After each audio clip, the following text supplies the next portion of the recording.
Judith Omondi, Ramogi TV.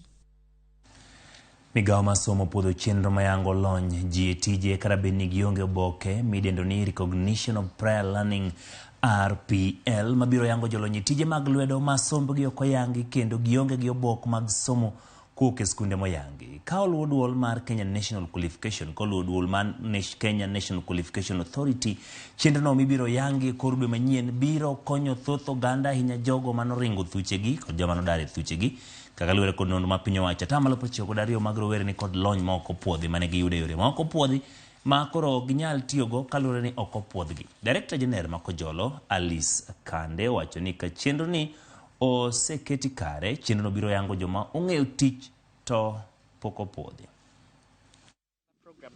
And as we appreciate the formal education and training, we also realize that there are those who might have been forgotten because either they dropped out of the formal education and training and they got probably into the industry. And they have been doing so well in that context. And while they have been doing so well, they have not had a formal certification of that skill.